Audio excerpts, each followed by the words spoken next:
Hello everyone. आप लोगों ने अक्सर ये लोगों को कहते सुना होगा, चाय ज़्यादा पीने से तेजाब होता है, भूख खराब होती है।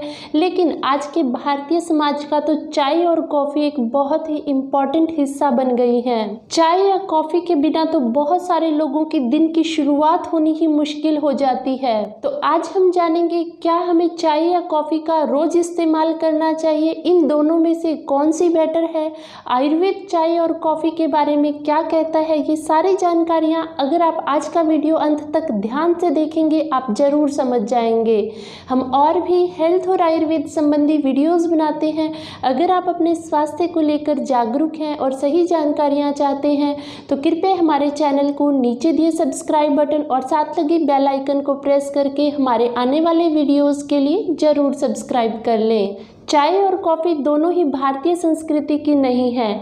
चाय अंग्रेजों के द्वारा 1836 में भारत में शुरू की गई थी, इसका प्रचलन होने लगा।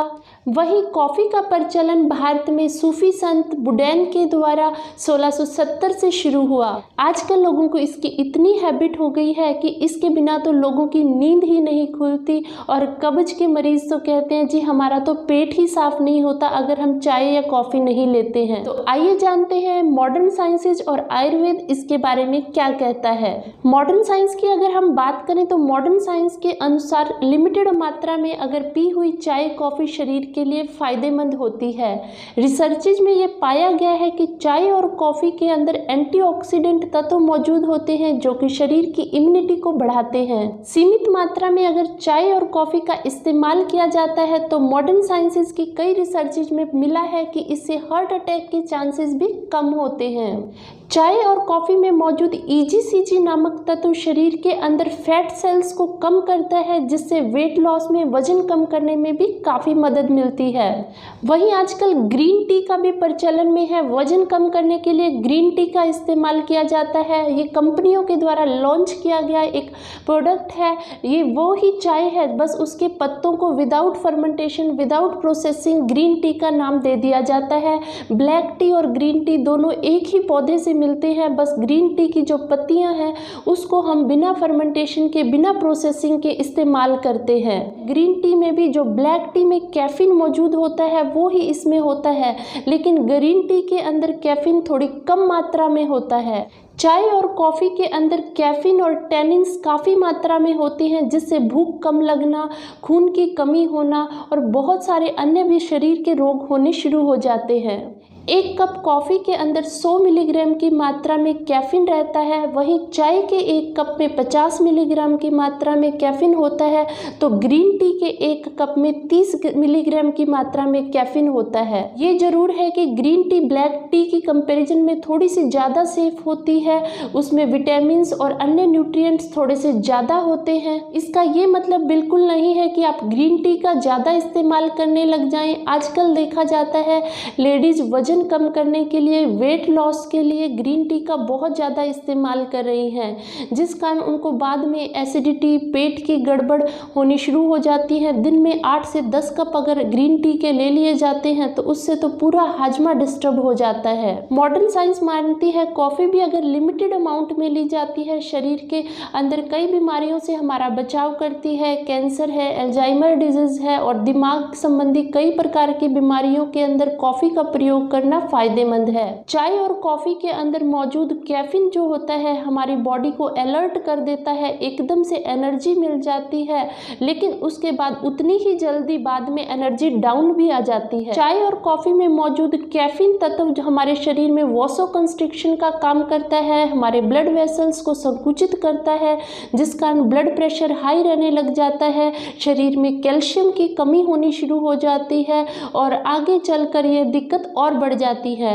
जो लोग मेनोपॉज की कंडीशन है लेडीज जिनको मेनोपॉज की कंडीशन है, मेंसेस बंद हो गए हैं, उसके बाद उनको एकदम से पसीना आता है, गर्मी ज़्यादा लगती है, ऐसे लोग औरतें अगर ज़्यादा इसका इस्तेमाल करती हैं तो हॉट फ्लशेज है, पसीना ज़्यादा आना, रात को नींद ना आना, बेचैनी होना, यह दिक्कत और बढ़ जाती है। एक कप चाय या कॉफ़ी का 6 घंटे तक हमारे शरीर में असर रहता है, तो अगर आप रात को सोते समय चाय लेते हैं या शाम के समय चाय लेते लेते हैं तो जिन लोगों को नींद न आने की दिक्कत है वो दिक्कत और बढ़ जाती है, और अगर रात को नींद आती भी है तो गहरी नींद नहीं आती।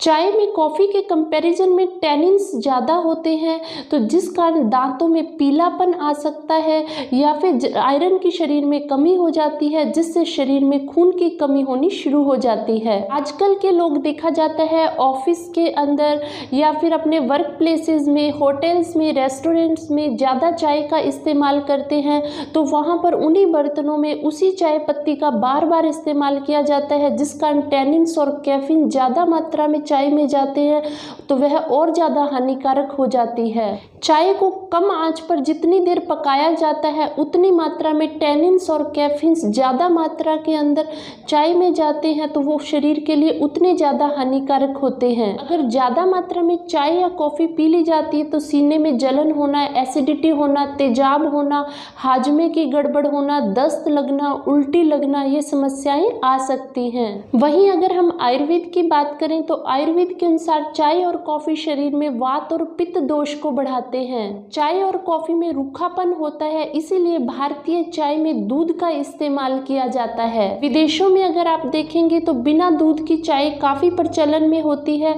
उसमें भी वो टी बैग को बहुत कम समय के लिए डिप करते हैं और फिर निकाल देते हैं, जिस कारण कैफीन और टैनिन्स कम मात्रा में रहते हैं। आयुर्वेद यह कहता है हमें खान पान में उन्हीं द्रव्यों को शामिल करना चाहिए, उन्हीं चीज़ों का इस्तेमाल करना चाहिए जो कि हमारे रहने के स्थान से 50 से 100 किलोमीटर के दायरे में होती हो। चाय और कॉफ़ी हमारे आसपास के एरिया की नहीं है, तो इसलिए अगर हम इनका इस्तेमाल करते हैं, ये हमारा देश हाथ में नहीं होने के कारण हमारी बॉडी के लिए इतनी सूटेबल नहीं है। चाय और कॉफ़ी का ज़्यादा इस्तेमाल शरीर में रूखापन लेके आता है। आप एक मेडिसिन के रूप में चाय या कॉफ़ी का इस्तेमाल कर सकते हैं जब शरीर में कफ दोष बढ़ा हुआ होता है, जब आपको खांसी, जुखाम, बुखार ज़्यादा रहता है या साइनस की दिक्कत है। ऐसी अवस्था में एज अ मेडिसिन आप चाय या कॉफ़ी का इस्तेमाल कर सकते हैं। चाय और कॉफ़ी स्टिमुलेंट और एडिक्टिव होती है। चाय और कॉफ़ी की आदत पड़ जाती है। अगर आप निश्चित समय पर चाय या कॉफ़ी नहीं लेंगे तो उसके बाद आपको आदत होने के कारण सिर में दर्द और अन्य प्रकार की दिक्कतें आनी शुरू हो जाती हैं। तो ऐसी हालत में जब आप चाय के आदी हैं या कॉफ़ी के आदी हैं, आप आयुर्वेदिक हर्बल ड्रिंक्स ले सकते हैं, वो भी चाय की अपेक्षा काफ़ी बेनिफिशियल है और आपकी चाय या कॉफ़ी की आदत भी छूट जाएगी। आप आयुर्वेदिक ड्रिंक्स का एज बेड टी भी इस्तेमाल कर सकते हैं। चाय और कॉफ़ी एसिडिक नेचर की होती हैं, जिस कारण शरीर के अंदर गर्मी बढ़ती है, पित्त बढ़ता है। अर्जुन की चाय का इस्तेमाल कर सकते हैं, एज अ बेड टी आप इसको ले सकते हैं। अर्जुन की छाल से बनी हुई चाय जो होती है वो एसिडिक ना होके एल्केलाइन नेचर की होती है, जो कि हमारी बॉडी के लिए काफ़ी फायदेमंद है। अर्जुन की छाल को पानी में उबालकर आप इस्तेमाल कर सकते हैं। यह हार्ट के लिए भी काफ़ी फायदेमंद है, हृदय रोगों से भी हमें बचाती है और शरीर के लिए भी काफ़ी फायदेमंद है। अमरूद के पत्तों की चाय भी काफ़ी फायदेमंद होती है। इसमें चाय जैसा टेस्ट भी बना रहता है। जो लोग चाय की हैबिट छोड़ना चाहते हैं, आयुर्वेद की तरफ आना चाहते हैं, वो अमरूद के पत्तों की चाय का भी इस्तेमाल कर सकते हैं। जो लोग खांसी जुखाम से परेशान हैं, बार बार जिनको बलगम आती है, उनके लिए भी अमरूद के पत्तों की चाय काफ़ी फायदेमंद है। हार श्रृंगार के पौधे के पत्तों से बनी हुई चाय भी काफ़ी फायदेमंद होती है। जो लोग जोड़ों के दर्दों से परेशान हैं, गठिया है, घुटने के दर्द हैं, तो दर्दों से परेशान लोगों के लिए ये तो रामबाण का काम करती है।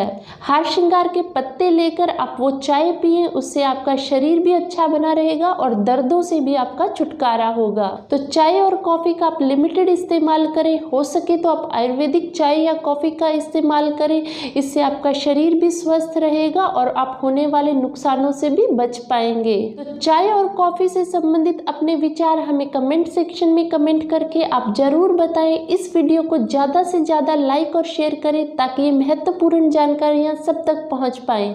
अभी तक अगर आपने हमारा चैनल सब्सक्राइब नहीं किया तो इसी प्रकार की और वीडियोज़ देखने के लिए हमारे चैनल को भी ज़रूर सब्सक्राइब कर लें। वेद अपनाएं, स्वस्थ रहें। फिर मिलते हैं अगले वीडियो में नए हेल्थ टॉपिक के साथ। धन्यवाद।